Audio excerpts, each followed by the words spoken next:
The possibility of a terrorist attack is a scary thought and a very real danger. Terrorists could attack the American public in many different ways, including a bomb or by releasing a chemical, radiologic, or biologic agent. A biologic attack, or bioterrorism, is the intentional release of viruses, bacteria, or other germs to cause illness or death in people, animals, or plants. Anthrax is the most likely agent to be used in a biologic attack. It only takes a small amount to infect a large number of people. It's inexpensively grown from just a few spores and can be easily engineered to be drug resistant, which means it's more difficult to treat with antibiotics. So what exactly is anthrax? It's a naturally occurring bacteria in soil that can be transferred from infected animals to humans, usually by handling animal products like hides or eating undercooked meat. Now, anthrax can also infect humans by breathing in spores that have been engineered as a weapon. In 2001, anthrax spores were mailed to news reporters and U.S. senators. These attacks involved letters which held only 1 gram of powdered spores, about the amount in a sugar packet, and still 22 people were infected and 5 people died.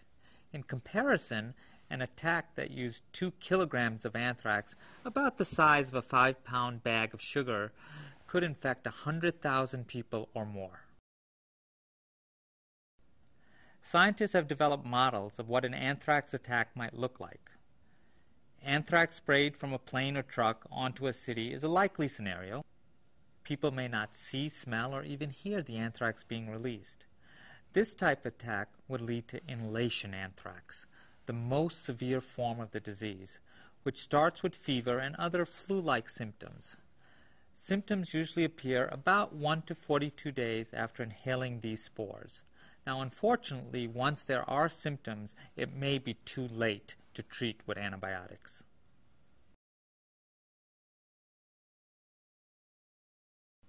All of this sounds frightening, and it is. But CDC and other federal agencies are working with your state and local health departments, and they're taking steps to prepare the nation for a potential attack. CDC helps manage a program called BioSense, and this program detects potential bioterrorism releases, including anthrax, in communities. BioSense and other local systems help ensure that authorities are aware of an attack and can get medicines to those exposed as soon as the agent has been identified. Medicine for a bioterrorism response is stored in the Strategic National Stockpile, or the SNS.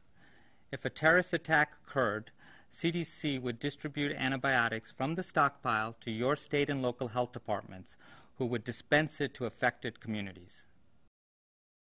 Now, here at CDC, we conduct emergency preparedness exercises to help us plan, prepare, and practice what to do in the event of an attack. Exercises may include distributing medical supplies or evaluating a laboratory's ability to collect and test samples. Other exercises involve subject matter experts who work through an emergency scenario from start to finish, determining all the steps various agencies need to take. We also learn from real events in our communities, such as the 2009 H1N1 pandemic. While the threat of a terrorist attack is frightening, it's important to remember that CDC and other agencies are taking steps to protect our communities. We have medicine and trained staff ready to act. You can learn more about anthrax at www.emergency.cdc.gov.